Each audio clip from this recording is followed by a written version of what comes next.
Bonjour à tous, eh bien, nous continuons notre découverte de MyPGA, non plus seulement avec ses inventeurs, mais avec ceux qui vont enrichir le concept avec leur expertise et leurs produits. Autour de ce plateau avec moi, Mario Petracchi. Mario, bonjour. Bonjour Vincent. Alors, vous êtes directeur distribution externe pour la France et Monaco de BNP Paribas Asset Management. À côté de vous, Lionel Lemarié. Lionel, bonjour. Vous êtes responsable commercial du pôle OPCVM chez La Française. Tout à fait. De l'autre côté, Mathias Specker. Mathias, Bonjour. bonjour. Vous êtes gérant associé chez Innocap Gestion. Et puis également avec nous sur ce plateau, toujours et encore, Thierry, directeur commercial et marketing d'AGEAS Patrimoine. Alors, Thierry, vous serez encore une fois le modérateur de cet atelier, puisque ceux qui nous regardent peuvent à nouveau poser leurs questions via l'outil de modération. Cette table ronde durera 45 minutes environ, questions des internautes comprises. Donc je demande à chacun autour de cette table de faire montre de concision pour pouvoir justement donner du temps de parole à chacun et que nous puissions également interagir avec les internautes. Alors Thierry, nous avons 3 maisons de gestion autour de la table avec nous. Pourquoi était-il important d'organiser cet atelier thématique avec ces asset managers ? J'allais dire, sans les asset managers, nous n'existerions pas et nous n'aurions pas, nous ne serions pas poussés par l'innovation. Je pense que chez ces 3 maisons de gestion qui sont assez représentatives, il y a de l'ingénierie, ô combien, et nous sommes un petit peu le relais de cette ingénierie et nous sommes le cocon avec les produits d'assurance vie pour embarquer en quelque sorte toute cette ingénierie, tout cet éclectisme en matière de solutions financières. Donc moi, je suis très fier de cette table ronde, déjà de cet atelier avec ces 3 maisons de gestion prestigieuses, très connues, un peu moins connues, mais en tout cas très participatives et très partenaires. Et ce terme, pour moi, a une vraie valeur, puisque donc on construit des choses ensemble et on s'accorde ensemble sur est-ce qu'on doit référencer tel ou tel support, est-ce que ça fait sens dans l'ensemble de notre référentiel. Nous ne sommes plus à l'ère du référencement sauvage. Et quand bien même nous avons 600 OPC dans notre gamme, je peux vous dire que chacune a sa spécificité et son positionnement, et ça me paraît très important. Il faut qu'il y ait un discours derrière chacun des OPC. Bon, on a compris que vous étiez content d'avoir des asset managers autour de la table. Maintenant, je vais m'adresser à eux. Parce que AGEAS, allez, disons-nous les choses crûment, n'est pas un grand acteur de la place aujourd'hui. Alors, quel est l'intérêt de la compagnie ? Qui veut commencer ? Mario, tiens. AGEAS, pour nous, c'est un partenaire de longue date. C'était Fortis à une époque. BNP Paribas a acheté Fortis et pour nous, c'est presque de la famille. Et c'est vraiment un plaisir et un grand honneur d'accompagner cette société dans son développement, dans ce projet entrepreneurial totalement innovant. Oui, parce que j'allais vous dire, bon, les liens familiaux, c'est une chose, mais parfois on est plus parents qu'amis.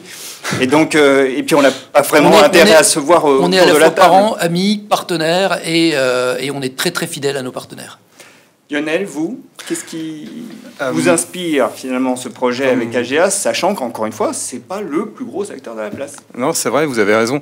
Moi, je suis ravi de participer à cette table ronde. Le sujet, c'est que lorsqu'on veut se développer sur la partie CGPI, on veut toujours travailler avec la dernière plateforme, parce que la meilleure, on ne sait jamais laquelle c'est, mais la dernière, on le sait. Par contre, quand on a la dernière plateforme qui a fait les avancées technologiques, parce que j'imagine qu'AGEAS a dû grandement investir pour avoir cette plateforme totalement digitalisée, c'est bien qu'il l'ait fait avant nous. Donc moi, je suis ravi d'être là parce que AGEAS a fait les investissements. Mathias, vous, qu'est-ce qui vous a incité à accompagner ce projet alors nous, c'est très simple. Vous parlez d'innovation, d'entrepreneuriat. C'est notre raison d'être, c'est notre ADN depuis bientôt 10 ans. On accompagne des entrepreneurs dans de l'innovation à travers nos fonds fiscaux, à travers notre gamme Quadrige. Voilà, on ne s'est pas posé la question, on a trouvé ça absolument génial. Bon, Thierry doit être content. D'ailleurs, il rougit. Très bien. Mais j'ai passé l'âge. Bon, l'innovation, on a compris que ça vous séduisait, Mathias, mais vous attendez un retour de cette collaboration avec AGEAS Patrimoine. Lesquels ? Bien sûr. Alors déjà, c'est une expérience assez disruptive. C'est ce qu'on aime financer, nous. Il n'y a aucune raison que on finance des sociétés innovantes et que nous ne soyons pas innovants. Et je pense que la finance est dans une nouvelle ère, l'ère de la digitalisation. Et il faut être là au bon moment. Et être là au début, surtout. Je pense que c'est très important de prendre le bon virage au bon moment. C'est le même argument également pour vous, Lionel ? Finalement, ce qu'on voit, c'est que dans notre métier, on apporte finalement assez peu de valeur ajoutée. Beaucoup de services ont été faits, il y a eu beaucoup d'ingénierie, le Thierry le rappelait. Et finalement, quand on arrive à apporter de l'innovation sur le service, c'est là où on apporte réellement de la valeur ajoutée. Donc le retour qu'on en attend, c'est pouvoir mieux travailler, conquérir des parts de marché, parce que mon job, c'est quand même de vendre des OPCVM, donc conquérir des parts de marché et travailler avec les CGP qui sont à fond sur cette digitalisation. Mario, c'est la même chose? Tout à C'est fait. de la conquête de nouveaux marchés? Et participer à la satisfaction des CGP et de leurs clients en apportant sur une plateforme totalement innovante des fonds qui seront aussi innovants. Alors, Mathias soulignait le caractère innovant du projet, ce qui vous avait séduit, et d'ailleurs c'est revendiqué par les équipes d'AGEAS et d'AGEAS Patrimoine, ce caractère innovant. Révolutionnaire même. Révolutionnaire, vous le dites. Mais il existe aujourd'hui des contrats classiques qui fonctionnent très bien. Alors, est-ce que cette obsession de l'innovation est si importante que ça? Autrement dit, est-ce que se différencier et innover procure un réel avantage concurrentiel? Mario. Alors, l'impression que j'ai, c'est que les consommateurs, et les épargnants sont aussi des consommateurs, cherchent une personnalisation des biens qu'ils achètent et des services auxquels ils ont recours. Et on voit par exemple des gens se commander des baskets sur mesure sur Internet ou des fabricants de voitures qui permettent d'assembler énormément d'options sur mesure. Et pour l'épargne, il en va de même. Donc les gens ne veulent plus acheter un produit d'épargne standard, ils veulent un produit d'épargne qui répond spécifiquement à leurs besoins, au nombre de fonds qu'ils veulent choisir, à l'horizon de placement, à leur situation de etc. vie aussi, à la situation patrimoniale spécifique. Il n'y a pas deux personnes qui ont la même situation patrimoniale, la même situation familiale. Et donc le fait d'avoir un contrat totalement innovant avec énormément d'options, je crois que c'est 2000 options ou 2000 possibilités, c'est totalement innovant. Si on ajoute à ça la transparence totale en matière de tarification, je paye pour ce dont j'ai besoin, et l'aspect digital, on a quelque chose qui est totalement innovant, je disais révolutionnaire, et puis qui répond aux attentes des épargnants de demain. Donc c'est ça l'idée, ça répond aux attentes tout à fait. du marché finalement. Exactement. Pour vous, c'est ça. Même les attentes qui ne sont pas encore exprimées. C'est un point de vue que vous partagez, Lionel? Oui, je vais devoir reprendre tout ça. Effectivement, Mario a raison. Le sujet, c'est que nous, on a travaillé pendant des années en faisant du B2B et que l'aspect intermédiation ne rendait pas finalement les choses très, très transparentes. Là, on a une adaptation, un produit qui est customisable à souhait. Et ça rend les choses, je pense, beaucoup plus limpides, fluides. Ça rend finalement, je pense, ça met le CGP dans une situation plus confortable vis-à-vis du client. Pour vous, c'est une aide au CGP? Moi, on a fait B2B et on a fait B2B2C et finalement, on arrivera peut-être, je dis ça sous le contrôle de Thierry, on arrivera peut-être à du C2C, c'est-à-dire que le CGP interviendra dans la location, dans l'ingénierie peut-être. Mais quand on aura tous convaincu le client particulier de venir sur la plateforme MyPGA, je pense qu'on aura tout gagné. Alors Mathias, là, vous posez cette question, c'est un peu saugrenu, parce que vous faites un tel éloge de l'innovation que j'imagine que pour vous, c'est un réel avantage concurrentiel. Bien sûr, je pense que c'est une continuité logique. En plus, c'est une sélection qui va pouvoir être rigoureuse. Et c'est assez intéressant de se dire, voilà, nous, AGEAS nous a confié la gestion de la poche, du profil entrepreneuriat sur les small limit cap françaises et européennes. Dans ce projet-là, il n'y aura que 30% de la gestion d'Inocap avec les fonds quadriges rendement, 70% de fonds de confrères, je n'ai pas envie de dire de concurrents, de confrères, et nous sommes idéalement placés pour les sélectionner. Nous sommes tous les jours sur le terrain avec eux, nous les voyons travailler, nous faisons les mêmes visites de site, on voit les mêmes sociétés, on se challenge parfois dans des rendez-vous à plusieurs, donc je pense que c'est une approche particulièrement pertinente. Thierry, avec MyPGA, vous mettez en exergue la transparence, la vérité des prix et la profondeur de la gamme. Alors, déjà, pourquoi chercher à aller si loin dans la quête de transparence? J'ai l'impression quand même que c'est ce que nous devons aux clients. Aujourd'hui, je crois que dans n'importe quelle autre industrie également, donc on cherche effectivement cette parfaite transparence. On veut savoir ce qu'on achète. Donc là-dessus, c'est très important pour nous au niveau du contrat d'être parfaitement transparent. Et même maintenant avec nos partenaires, on va un peu plus loin en disant voilà, les frais de gestion embarqués sur tel et tel OPC, ils sont formatés de telle et telle façon. Donc c'est quelque chose, une information que l'on doit aux clients. Et de toute façon, demain, la réglementation nous y obligera. Donc, autant là aussi être conciliant et prendre le taureau par les cornes et être un petit peu avant-gardiste sur le sujet. Donc oui, très important en termes commerciaux et en termes réglementaires. Vous insistez également sur la profondeur de gamme. Vous redonnez les chiffres? On a plus de 600 OPC, 10 SCPI, donc avec certains de nos partenaires ici présents. On est présent dans toutes les classes d'actifs et on est présent, comme le disait Mathias également, sur des profils donc, que l'on a préformatés. Est-ce que le mieux, justement, je parle de la profondeur de gamme, n'est pas l'ennemi du bien? Est-ce que c'est pas trop? C'est une bonne question. Certains de nos amis distributeurs CGPI sauront faire leur œuvre avec simplement une dizaine de supports, parce qu'ils les connaissent parfaitement bien, etc. Néanmoins, je pense que bon nombre d'entre eux sont également très ouverts à tout ce qui peut être un petit peu innovant dans certaines classes d'actifs, et vous allez nous en parler. Chacun dans votre domaine, vous allez trouver des pépites. Et nous, on aime bien aussi les choses qui sortent un petit peu de l'ordinaire. Alors évidemment, ça sera probablement pas le corps en matière d'allocation d'actifs, mais ce sont toujours des plus qu'il est intéressant de montrer pour 5%, 10%, 15%, que sais-je.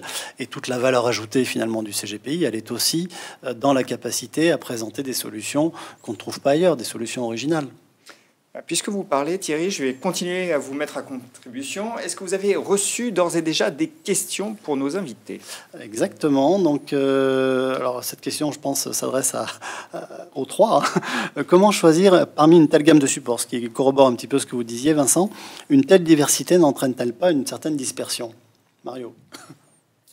La diversité, c'est aussi la diversification, c'est aussi assembler des fonds qui sont décorrélés entre eux pour permettre à l'épargnant de ne pas mettre tous ses œufs dans le même panier, comme on dit. Donc la diversité, c'est aussi la richesse de l'offre. Oui, il faut diversifier, absolument. Ce sur quoi le CGPI doit passer le plus de temps, c'est pas tant la performance unitaire des fonds qu'il a en sous-jacent, mais c'est la décorrélation des actifs des fonds qu'il a. Sinon, s'il a ça, ce n'est possible qu'avec la diversification. Ça n'est possible qu'avec la diversification. S'il a que des fonds verts sur son portefeuille, je pense que son portefeuille n'est pas équilibré. Mathias? Oui, la diversification est fondamentale. Il y a aussi le fait d'être spécialiste. Voilà, le rôle du stock picker. Nous sommes des stock pickers et le but, c'est que quand le conseiller choisit un profil, il faut que sur cette classe d'actifs-là, il est le meilleur. Puis la diversité, c'est aussi la diversité des épargnants et des investisseurs. Il n'y en a pas deux qui sont pareils. Il y a des gens qui ont 2 ans d'horizon d'investissement et qui n'aiment pas le risque. Il y a des gens qui ont 1 an d'investissement et qui se disent je vais au casino et sur l'année qui vient, je suis prêt à risquer, à perdre 50% si je peux faire plus 100%. Il y a des gens qui épargnent pour la retraite. Il y a des gens qui épargnent pour la retraite parce qu'ils n'auront pas de retraite, parce que leur activité fait que ce qu'ils toucheront sera quand même limité par rapport à leur dernier revenu. Il y a des gens qui préparent un investissement immobilier pendant 10 ans. Etc. Donc tous les profils, en fait, on constate qu'il y a énormément de profils d'épargnants et chaque profil d'épargnant doit se voir proposer une allocation qui lui est propre. Or, c'est justement l'ambition que poursuit AGS Patrimoine avec MyPGA d'aller vers la personnalisation la plus complète, la plus exhaustive possible. C'est ça. Et grâce notamment effectivement aux allocations d'actifs, chacun pourra, en utilisant les capacités de stock picking, de configurer effectivement une allocation d'actifs dédiée à chacun des objectifs ou à chacune des personnes. Y a-t-il d'autres questions? Oui, il y a des questions concernant les profils. Alors, je me tourne peut-être davantage vers Mathias. Alors, on va peut-être aborder la question des profils d'abord. Voilà. Okay. Justement, alors, je vais encore vous mettre à contribution, Thierry, parce qu'il y a 8 mandats qui figurent dans l'offre. Pourquoi faire? Pour faire bien, non. Au-delà de ça, je pense que là aussi, il y a de réels enjeux. Alors, plus peut-être du côté, exprimé du côté des CGP eux-mêmes, des distributeurs, plutôt que des consommateurs, qui veulent soit se déresponsabiliser en matière d'allocation d'actifs et qui veulent donc confier ça à un expert, à un spécialiste avec un profil prédéterminé. Et nous croyons, nous aussi, qu'il y a beaucoup d'avantages à cela, notamment demain, là aussi, on se prépare avec des solutions qui iraient de plus en plus vers la transparence. Peut-être que demain, on entend parler de supports avec, de nature instit, des ETF ou des choses comme ça. Il faut bien aussi qu'on fasse remonter les frais quelque part. La gestion sous mandat ou sous profil répond à cela. Et nous avons choisi donc aujourd'hui effectivement 8 profils, certains sous forme de budget de risque et certains sous forme thématique, dont une thématique qu'on a confiée à Inocap Gestion d'ailleurs. Alors justement, vous me fournissez la transition. Vous l'avez évoqué, vous pouvez redonner le profil qui vous a été confié? Alors la thématique, c'est une thématique entrepreneuriale. Nous investissons sur les small et mid-cap françaises et européennes. Voilà, l'idée c'est de rester dans notre savoir-faire, dans notre expertise qu'on développe depuis bientôt 10 ans, à la fois sur le fiscal et sur les fonds Quadrige, Quadrige Rendement et Quadrige Europe. Alors dans cette allocation, dans ce profil, il y aura effectivement Quadrige Rendement et Quadrige Europe, nos deux fonds ouverts à la commercialisation, qui investissent dans les PME, TI innovantes, qui prennent des parts de marché, qui font de la croissance rentable. Il n'y aura pas que des fonds maison. L'idée c'est de sélectionner évidemment les meilleurs confrères. Et il y en a deux là qui sont bien. Je l'expliquais tout à l'heure, 70% du profil va aller dans des fonds, dans d'autres fonds, d'autres maisons de gestion. Et nous, c'est des fonds des gérants que nous côtoyons depuis maintenant 10 ans. Aussi bien lors de rendez-vous pour voir des sociétés, on fait plus de 300 rendez-vous par an pour voir des sociétés, à la fois dans des one-to-one, des one-to-few, des visites de sites. Donc on voit travailler les autres gérants, on entend leurs questions, on voit leurs préoccupations, on regarde aussi leur portefeuille, on est attentif toujours, on fait une veille concurrentielle, donc on voit les reportings de chacun. Et je pense que c'est une approche assez pertinente, parce qu'on va pouvoir créer un profil complémentaire. Nous sommes sur l'innovation, il y a des stock pickers qui sont plutôt sur des thématiques value. Voilà. L'idée, ce sera de créer un profil assez harmonieux. Mais vous sélectionnez justement vos confrères sur la performance ou sur le style?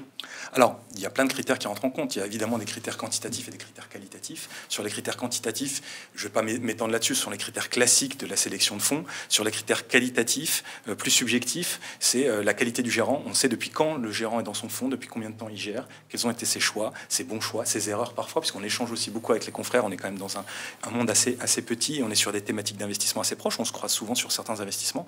Donc, il y aura évidemment des critères quantitatifs et des critères qualitatifs. On sera à la fois sur le style, sur le fond et sur la forme, évidemment. Thierry, alors justement, cette question ayant trait au profil. Oui, là, il y a une question justement qui est tout à fait en rapport avec ça, toujours qui nous vient de Marseille probablement. Pourquoi pensez-vous que la gestion profilée, qui n'a jamais vraiment fonctionné avec les indépendants, trouvera son marché avec MyPGA? Bonne question. Moi, je pense que c'est une suite logique. C'est une évolution logique de la gestion. Je veux dire, aujourd'hui, on dit voilà, les choix des fonds ne sont plus faits par hasard. Il faut que ça colle au plus proche, aux besoins de l'épargnant, à son profil de risque. Et je pense que la gestion profilée est la seule qui est capable d'apporter une véritable solution. Moi, j'ai une partie de la réponse, si tu veux, parce qu'on fait également de la gestion sous mandat. Le sujet, c'est que depuis quelques années, c'est le risque management qui a pris le pouvoir dans tout notre métier, que ce soit les assureurs ou les sociétés de gestion. Et finalement, le CGP, il gère avec un risque client, et il a un risque réglementaire, il a un risque allocation, et après, il faut qu'il développe. Donc finalement, s'il est confortable sur la partie assurance, si après il a réussi à être confortable sur la partie gestion sous mandat, c'est bien. Donc je pense qu'il faut qu'il délègue pour une partie du CGP, pour une partie de ses clients, il faut qu'il délègue une partie de la gestion. Je pense que sur les petits clients, ceux sur lesquels il ne va pas pouvoir gagner beaucoup d'argent, sur lesquels les marges sont squeezées, il faut qu'il délègue ça. Je pense qu'on s'intéresse plus... Bien sûr que ça nous fait tous rêver d'avoir des gros clients, des CGP en gestion sous mandat, mais je pense qu'on doit plutôt s'intéresser à la strate en dessous, celle sur laquelle les CGP ne doivent pas passer plus de temps. Et d'ailleurs, j'ajoute à ce que tu viens de dire, que je partage complètement. Donc, un client qui a confié un contrat d'assurance vie ou de la gestion de son contrat d'assurance vie à un CGPI, il a déjà donné mandat, quand bien même celui-ci soit investi en gestion libre. Et ça a de véritables vertus pour tous les CGPI qui nous entendent. Moi, j'en fais régulièrement. C'est-à-dire que quand on fait un reporting auprès du client particulier, vous avez le client particulier, le CGPI. De l'autre côté de la table, vous avez le gérant et le commercial, votre serviteur. Du coup, la relation est très équilibrée. C'est-à-dire que le CGPI peut à tout moment se tourner vers le client en disant « on s'est trompé, on change ». Enfin, moi, je trouve que ça a des vraies vertus. Après, est-ce qu'on peut être meilleur qu'eux en termes de gestion? C'est pas certain. C'est un outil. Et de la même manière, pas seulement pour les petits clients, mais pour des clients qui ont une certaine aversion au risque, mixer ou assembler des fonds profilés ou des fonds qui gèrent en risque, c'est pas plus mal. Et le tout, c'est de bien les choisir. Ouais. Et d'en mettre plusieurs, parce que tout le monde n'a pas raison au même moment, tout le monde n'a pas tort au même moment. Là, c'est un peu le sujet. Hein. Sur MyPGA, effectivement, on a 3 compartiments. Donc, le compartiment gestion multiprofil, on peut investir sur plusieurs profils pour répondre exactement à ce que tu évoques. Et puis, la gestion, la poche gestion libre, sur laquelle vous êtes très largement présent, ainsi que la poche en euros, qui restera toujours un fonds de cuve, si j'ose dire, dans les contrats d'assurance vie. Est-ce qu'on a d'autres questions ? Pour le moment... Ah oui, si, tiens, voilà. Comment peut-on, ça va plutôt s'adresser à vous deux, messieurs, comment peut-on privilégier une thématique plutôt qu'une autre en gestion libre? Alors, c'est quoi les thématiques à la mode? que vous avez dans votre escarcelle en ce moment. Depuis 4 ou 5 ans, la thématique qu'on met beaucoup en avant est la thématique de l'eau. On a créé BNP Paribas Aqua fin 2008 et c'est un fonds qui a rencontré beaucoup de succès sur tout type d'investisseurs. C'est-à-dire à la fois des clients privés de banques privées externes à qui on le propose depuis pratiquement l'origine, mais aussi des CGP puisque c'est un fonds qui est référencé aujourd'hui sur beaucoup de plateformes, dans beaucoup de contrats d'assurance vie et avec des souscriptions qui sont élevées puisqu'on arrive aux 2 milliards là. Et la thématique de l'eau, c'est une thématique qui est d'autant plus forte qu'on sait que chaque année, grosso modo, c'est 4 à 500 milliards de dollars d'investissements qui sont nécessaires pour réparer les canalisations qui fuient, pour changer les compteurs d'eau, mettre des compteurs d'eau intelligents, pour travailler sur le traitement des eaux, pour l'adduction, etc. Donc ce sont des secteurs industriels très diversifiés. Il y a aussi de la haute technologie, et c'est une thématique sur laquelle on croit. Pour nous, c'est pas une mode, c'est pas un truc à 2 ou 3 ans. C'est vraiment une thématique qui va continuer à être porteuse sur, je dirais, au moins les 20 prochaines années. Donc BNP Aqua, c'est le fonds que vous mettez en avant dans la gestion libre au sein de MapPSGA ? Oui, tout à fait. On a d'autres thématiques sur l'agroalimentaire, ou plutôt toute la problématique d'alimentation dans le monde. Mais BNP Paribas Aqua, c'est la thématique qu'on porte très fortement depuis 4-5 ans pour nos épargnants fortunés, nos épargnants privés, et même pour des réseaux. Et c'est une thématique qui permet aussi aux gens de donner un peu de sens à leur épargne. Ils savent dans quoi ils investissent, et ils savent qu'ils le font. Ils investissent dans des entreprises qui vont contribuer à relever un certain nombre de défis. Et l'épargnant qui est dans le 16e arrondissement peut se dire finalement, en investissant là, peut-être que ça va permettre à des populations en Afrique ou dans des pays émergents d'avoir une eau de qualité, avoir accès à une eau de qualité. C'est le seul fonds que vous mettez en avant ? Aujourd'hui, on met aussi un fonds en avant qui s'appelle Parvest Diversified Dynamic. Et ça rejoint un peu la gestion profilée. Alors, c'est pas de la gestion profilée. Je fais une petite nuance. La gestion profilée, vue de chez nous, ce sont des profils avec des allocations, actions, obligations prédéterminées. Et puis, on alloue autour de ces allocations. On fait un fonds équilibré, 50% actions, 50% obligataires. Et puis, autour de là, on va plus ou moins surpondérer ou sous-pondérer une des classes d'actifs. Parvest Diversified Dynamics, c'est plus un fonds, je dirais, multi-asset, qui travaille non seulement sur les obligations et les actions, mais de façon très, très, très diversifiée, puisque sur les obligations, on va travailler sur tous les pays, toutes zones géographiques, mais aussi sur tous les segments en termes de signature. On va jusqu'au high yield émergent. Sur les actions, on va travailler bien sûr sur les actions européennes et américaines et japonaises. On mettra aussi de l'émergent. Et puis on aura aussi des classes d'actifs diversifiantes, qui peuvent être en fonction des anticipations du gérant, les matières premières, l'or, travailler sur des couples de devises ou travailler sur des thématiques comme l'immobilier ou les actifs réels. Vous abordez tout ça sous l'angle de la volatilité, non ? Exactement, sous l'angle du budget de risque. Sur ce fonds qu'on appelle PDD, parce que Parvest Diversified Dynamics, c'est un peu long à prononcer, on a une vol cible de 7,5, on la tient, et depuis 2009, nous la tenons. Et l'idée, c'est d'investir dans les classes d'actifs qui sont le moins volatiles et de maintenir cette volatilité et éventuellement de surpondérer là où on a le moins de vol. En matière de multi-assets, je crois qu'à la française, vous avez également une actualité là, assez chaude. Merci Thierry. Non, moi, je pense, pour répondre à la thématique, je pense que la vraie thématique, c'est celle qui permet de gagner de l'argent durablement. Donc nous, celle sur laquelle on pense qu'on peut gagner de l'argent durablement, c'est le rendement. Donc on est focus sur le rendement. Et du coup, on a construit un produit qui s'appelle la Française Multi-Asset Income. Donc chez nous, ça s'appelle MAI, effectivement. Que d'acronymes.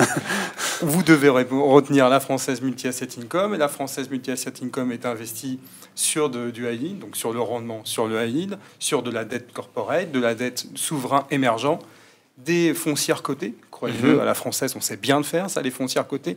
Et puis enfin, toute la partie action, qui est géré chez nous par un spécialiste de la gestion zéro carbone. Tout ça est effectivement géré avec un budget de risque. Alors, bon, on a bien en tête là les thématiques que vous mettez en avant. Très bien, mais on sait que la vérité d'aujourd'hui ne sera pas celle de demain. Alors, est-ce que vous anticipez déjà le renouvellement de cette offre ou pas ? Oui, alors il y a certains sujets sur lesquels on renouvelle l'offre. Pour finir sur la Française Multi-Asset Income, statutairement, on s'engage à distribuer 3%. Et ce qui, dans l'environnement de marché d'aujourd'hui, s'engager sur un un versement de coupons de 3%. Et finalement, dans cet environnement de marché, avec une hausse des taux qu'on attend, finalement, c'est assez fort quand même. Après, on va renouveler l'offre sur un segment de marché sur lequel on est vraiment identifié et vraiment expert. C'est sur l'aspect fonds à échéance, fonds datés. Donc en ce moment, on est en phase de commercialisation de la française rendement global 2022. Aujourd'hui, on embarque un rendement net de frais de l'ordre de 4,60, ce qui est plutôt agréable, mais avec de l'Europe, de l'émergent et également de l'US. Et il est bien probable qu'on puisse lancer d'autres campagnes de fonds à échéance. Même question pour le renouvellement de l'offre. À vous, Mario. Alors, la conviction que nous avons, c'est que la thématique de l'eau, elle va continuer à être porteuse dans les 20-25 ans à venir, au moins. Ce qui peut se passer, c'est que avec l'afflux de capitaux dans notre fonds, qui fait 2 milliards, d'ici 1, 2, 3 ans ou quelques centaines de millions d'euros après, on n'aura plus les mêmes opportunités d'investissement où on ne pourra plus maintenir la performance depuis 5 ans, c'est 15% de performance annuelle. À un moment, au risque de dégrader la performance, on préférera peut-être limiter l'accès à notre fonds. Mais pour l'instant, il est ouvert et on pense qu'il va continuer à être porteur. La problématique de l'alimentation, ça reste une thématique très porteuse. Après, il y a d'autres thèmes, comme le vieillissement de la population, l'accès à l'éducation, l'accès aux infrastructures, qu'on développe dans un fonds qui s'appelle BNP Paribas Développement Durable, qui sont aussi des thèmes porteurs. Mais en ce qui concerne Aqua, en fait, notre conviction, c'est que tant qu'il y aura de la place et tant que notre gérant considérera qu'il peut investir, la thématique restera porteuse. Alors, après, on renouvelle, on crée de nouveaux fonds, la gamme est large. On parle de nouvelles thématiques. On vous fait confiance pour avoir des idées. On promet aujourd'hui un fonds sur les petites capitalisations nordiques, où on a des sociétés qui sont incroyablement innovantes, exportatrices, et c'est une thématique qui reste aussi pour nous porteuse. Ce sont des pays incroyablement dynamiques, avec une gouvernance parfaite. Donc là aussi, c'est un thème qu'on peut proposer. La question suivante, je vais l'adresser à vous trois.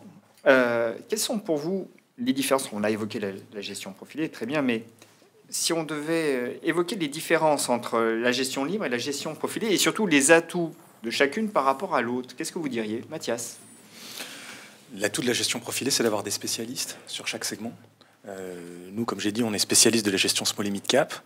C'est une thématique, je reviens sur la thématique, c'est une thématique qui pour nous est intéressante et c'est pas une mode, c'est vraiment une thématique de long terme. Sur le moyen long terme, les small cap surperforment les large cap. Pour une raison assez simple, l'accélération des profits est plus forte sur ce segment des small et mid cap parce que généralement, ces sociétés-là sont sur des niches de marché qui leur permettent d'être plus dynamiques, protégées de la concurrence et leur permettent d'être des cibles pour des grands groupes qui, eux, cherchent à se redynamiser. En moyenne, on a une croissance des profits sur les large cap qui est de 7 ans, sur la longue période, qui est de 7%, pardon, sur la longue période. Nous traquons des sociétés qui sont en accélération avec des croissances de profits de 25 à 30%. Là où la moyenne des small caps se situe à 10 à 15%. C'est pour ça qu'on considère que ce segment est porteur. Mais pour traquer ces opportunités, il faut avoir des spécialistes. Voilà, c'est un vrai métier de stock picker, ça demande énormément de temps, ça demande d'être sur le terrain. Comme je l'ai dit, plus de 300 rendez-vous par an. C'est important d'avoir des spécialistes. Et ça, ce service, il ne peut être rendu que par des gens qui sont sur le terrain et qui connaissent parfaitement l'offre. La question s'adressait également à vous deux. Alors Lionel. Merci, je n'ai pas fini de réfléchir. C'est toujours une question qu'on se pose tous. Quel avantage le CGP a à passer en gestion sous mandat et gestion libre? Tout à l'heure, je vous en ai parlé. L'approche qu'on a, nous, c'est l'approche risque. Donc, je ne vais pas à nouveau décliner ça. Mais cependant, lorsqu'on regarde le risque réglementaire ou risque de gestion, moi, je rends hommage quand même aux CGP qui nous ont tous permis, à asset managers, je suis sur le marché depuis assez longtemps pour le dire, de démarrer l'architecture ouverte. Donc du coup, quand je suis CGP et que je vais voir mon client à Paris, en province ou ailleurs, et que j'ai l'opportunité d'avoir des fonds de InnoCap, de BNP, de la Française, ça permet quand même d'avoir une clé et de pouvoir rentrer en relation. Mais peut-être que le moins, c'est la diversification. Et si je reprends mon approche risque, il n'y a que dans des sociétés de gestion comme les nôtres, où, comme je vous disais, le risque a pris le pouvoir, où on a de la diversification, la sécurité. Si je prends l'exemple de la gestion sous mandat de la Française, nos gérants sont complètement averses au risque.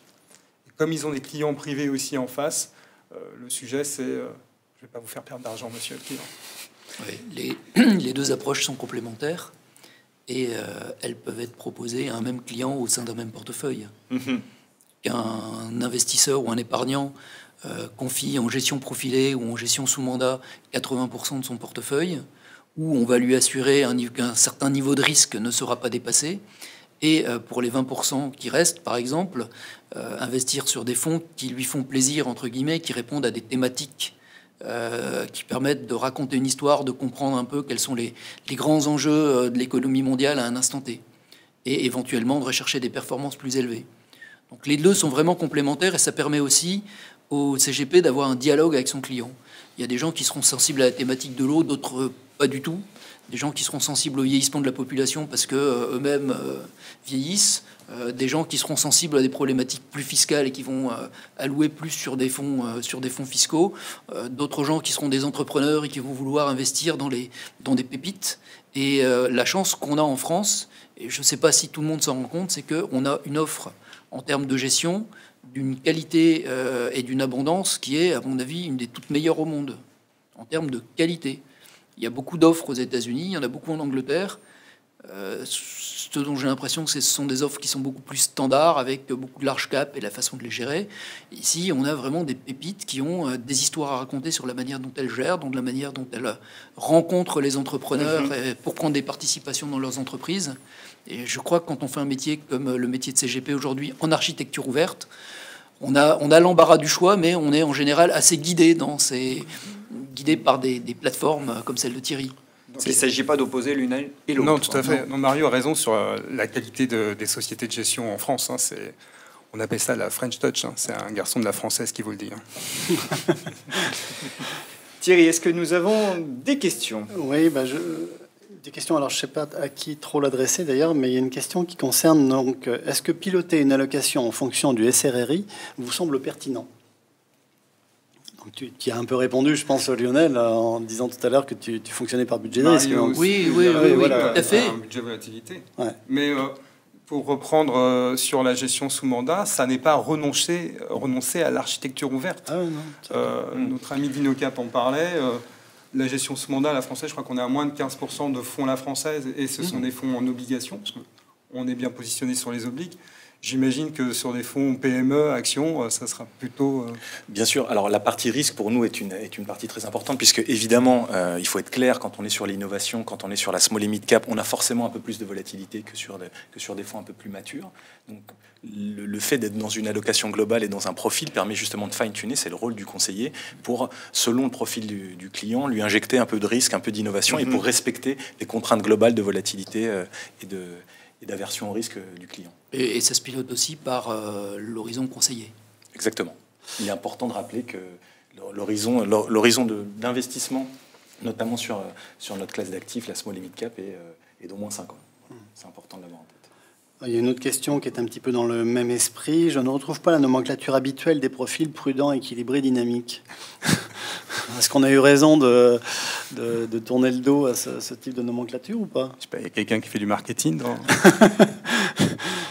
Nous, on s'est aperçu qu'en fait, il y a une vraie préoccupation du risque, et que cette préoccupation, elle a été croissante depuis ce qu'on a vu entre 2007 et 2008, 2011 aussi. On avait aussi des points de marché. Je ne sais pas si vous vous rappelez, en 2015, tout le monde parlait de l'alignement des planètes avec le dollar qui était très porteur pour nos exportateurs, avec des taux d'intérêt très bas. Il y avait un certain nombre de critères qui étaient réunis. Puis on a vu au bout de quelques mois, finalement, quand les marchés se sont laissés porter par le quantitative easing, au bout de quelques mois, la fête était finie. Il y a eu une grosse correction de marché et la vol a explosé. Et un fonds qui est un fonds 50% actions, 50% obligations n'a pas du tout la même volatilité, n'a pas du tout le même risque en fonction du contexte de marché. Et des gens qui ont pu penser être sur des fonds relativement sécures parce qu'il n'y avait que 25% d'actions, lorsque le marché action baisse de 10%, ils perdent de 50% quand le marché obligataire fait pas grand-chose. Alors que quand on a un niveau de risque cible, on sait que même si la volatilité des actions ou des obligations, ça pourrait arriver en cas de remontée des taux, explose, son portefeuille, certes, va perdre un peu d'argent, mais beaucoup moins que s'il était resté sur un fonds à risque non contrôlé. Aujourd'hui, on est dans une anomalie de marché, puisque la vol sur les actions, elle est entre 7,5 et 10. C'est bien, c'est formidable, ça monte tout doucement. Bon, on a vu la semaine dernière, il y a eu quelques petits accidents, mais c'est une anomalie. Et nous, on pilote ce niveau de risque et on sait qu'à un moment donné, la vol des actions, c'est plutôt en général en période de croisière, période normale, pas trop troublée, 15-20. Et puis dans les périodes où ça va mal, c'est plutôt entre 20 et 30%.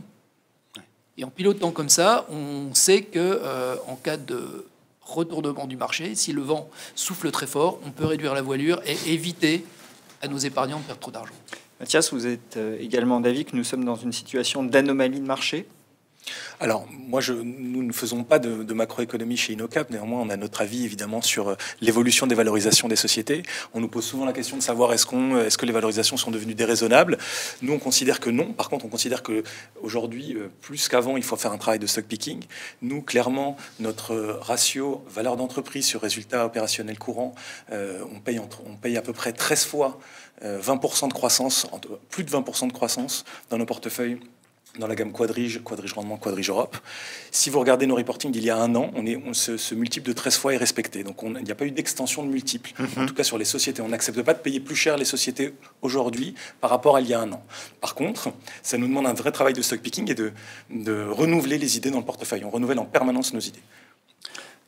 L'anomalie que j'ai exprimée, elle est sur la vol, elle n'est pas sur la valorisation. Ouais. Je viens de le préciser. J'ai une question qui est liée justement à la gamme Quadrige, donc qui a évolué récemment. Là, il y a une fermeture de fonds, c'est ça? Oui. Alors, nous avons fermé le fonds Quadrige. Victime du succès. Victime du succès. Ce qui était important, on l'a fermé autour de 100 millions d'euros. Ce qui était important pour nous, c'était de garder notre flexibilité et notre agilité. Voilà. Il faut être clair. Pour être pertinent sur cette classe d'actifs, il faut accepter à un moment de fermer le fonds pour garder une performance, pour garder une agilité. Et on a considéré qu'au regard de la capitalisation médiane de Quadrige, qui tourne autour de 600 millions d'euros de capitalisation médiane, il était important de le fermer autour de ces 100 millions d'euros. Voilà. C'est pour ça qu'on a aujourd'hui Quadrige Rendement, qui est sur lui une capitalisation médiane d'à peu près 1 milliard d'euros, qui approche les 200 millions d'euros. On aura aussi une réflexion là-dessus pour savoir quand le fermer, pour garder cette agilité. Et c'est aussi pour ça qu'on a Quadrige Europe, où on étend le terrain de jeu, en fait. Le but, c'est toujours d'aller traquer ces sociétés innovantes, exportatrices, qui sont en croissance, en phase d'accélération, mais sur un terrain de jeu plus important qui est l'Europe. Lionel, je ne vous ai pas interrogé sur vos convictions, à vous, à la française. Merci. Nos convictions sur l'année 2017, vous l'avez vu, le marché a été drivé plutôt par des échéances politiques. Donc finalement, sur tout le premier semestre, il ne s'est pas passé grand-chose. Moi, je retiens juste qu'au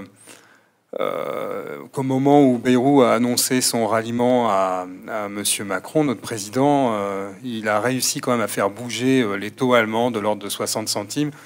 Personnellement, j'aurais jamais imaginé que Bayrou puisse faire bouger les marchés d'une façon ou d'une autre. Lui non plus. Et que lui ensuite puisse bouger si facilement, je ne sais pas. Donc ça, c'est la première partie, drivée par des échéances politiques. Ensuite... les bonnes nouvelles, on a finalement, on a plutôt des bonnes nouvelles. On a une hausse de l'inflation qu'on attend, qui est là. On attend 3% de croissance au niveau mondial.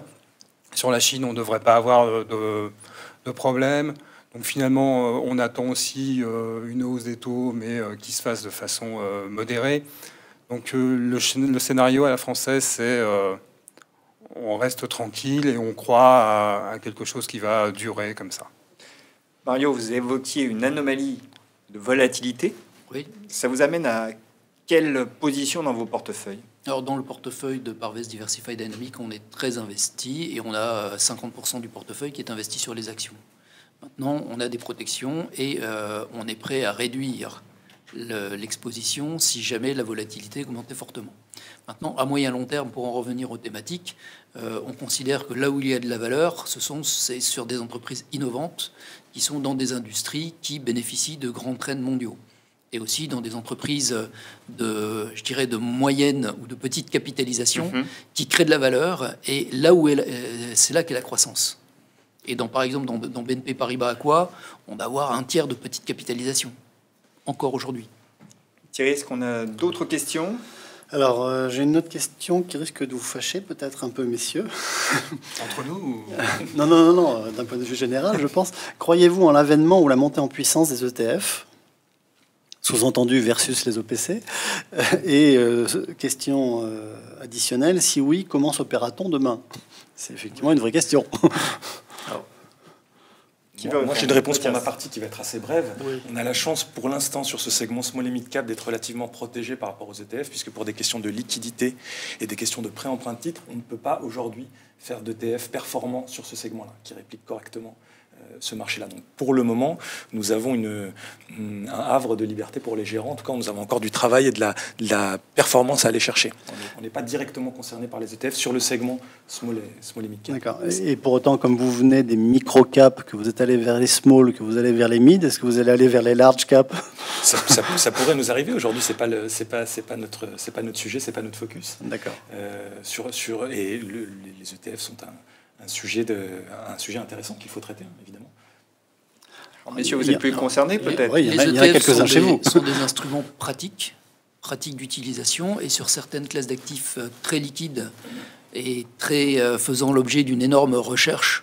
Si je prends les actions américaines, par exemple, si on veut investir sur les actions américaines de façon très simple, eh bien, on va acheter un ETF sur le S&P 500. C'est pas cher. On peut s'investir du jour au lendemain ou même dans la minute, et on ne va pas se casser la tête à sélectionner le meilleur fonds dont on ne sait pas si dans 3 mois, 6 mois, 1 an, il continuera à surperformer.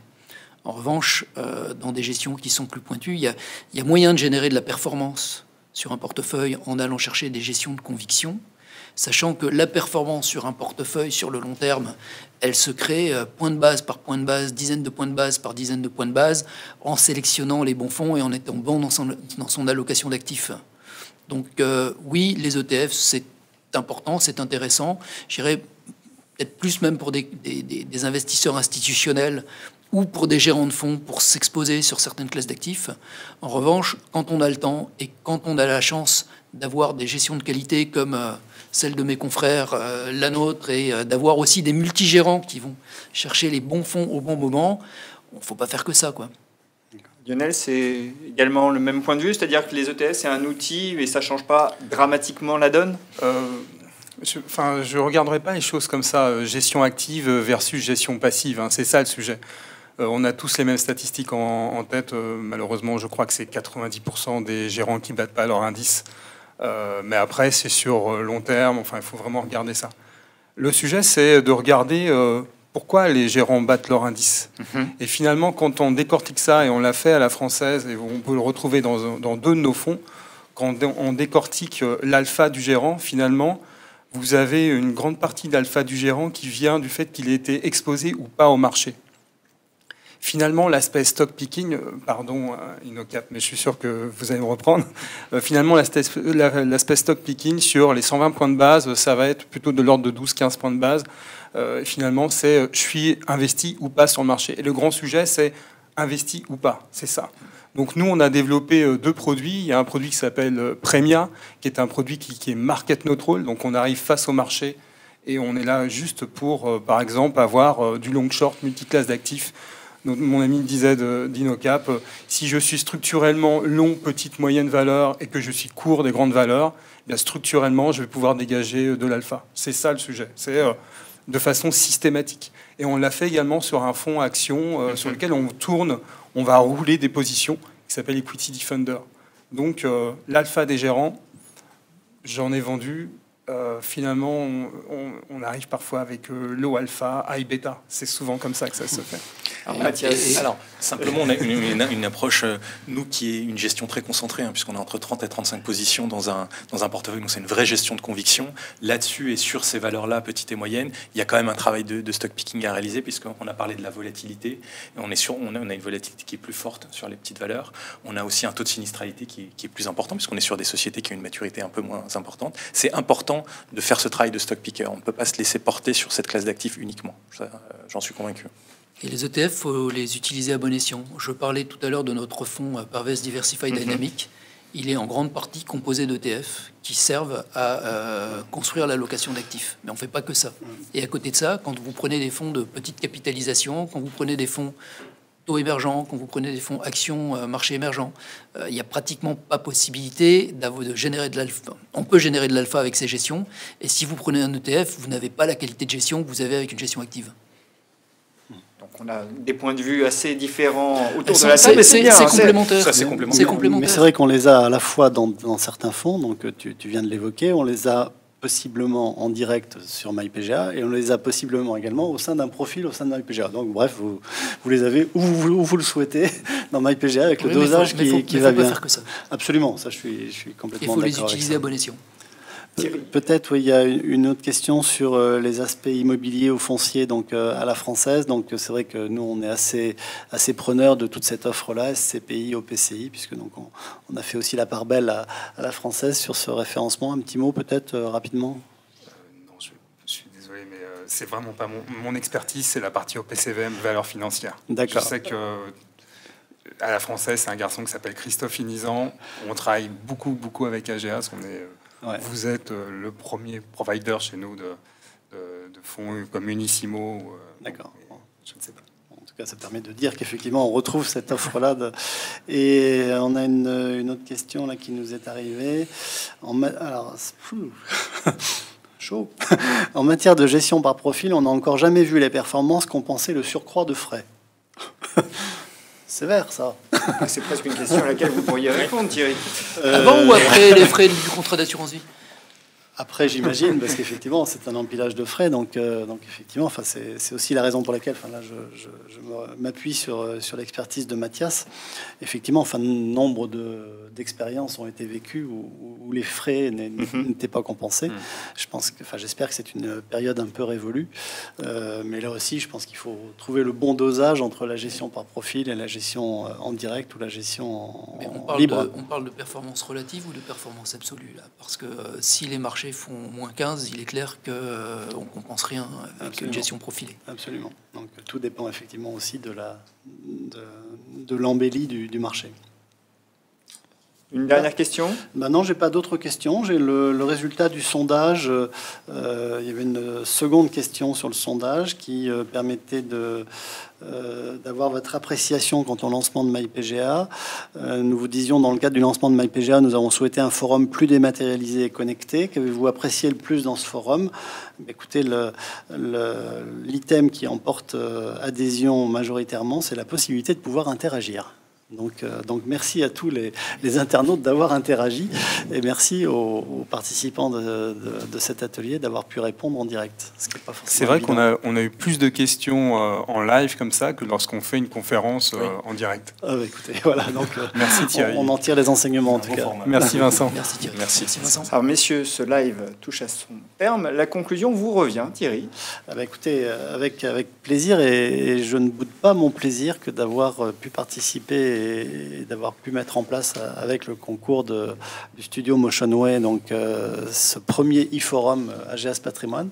De mon point de vue, c'est un succès. Donc, au vu du nombre de participants, du nombre de personnes connectées, du nombre de relais qui s'est fait jusqu'à présent et du nombre de relais que nous ne manquerons pas de faire dans un avenir très très prochain. En tout cas, on a été ravis de pouvoir partager avec vous tous donc dans les différentes régions ou dans vos cabinets de façon isolée donc ce moment. C'était un partage, je pense, un échange assez intéressant en tout cas pour ma part. J'espère qu'il vous aura apporté des réponses aux questions que vous vous posiez, qui vous aura permis de vous poser des questions que vous n'aviez pas encore en tête et on espère via le relais de nos responsables de développement en région que vous pourrez donc porter la parole et la bonne parole autour de MyPGA.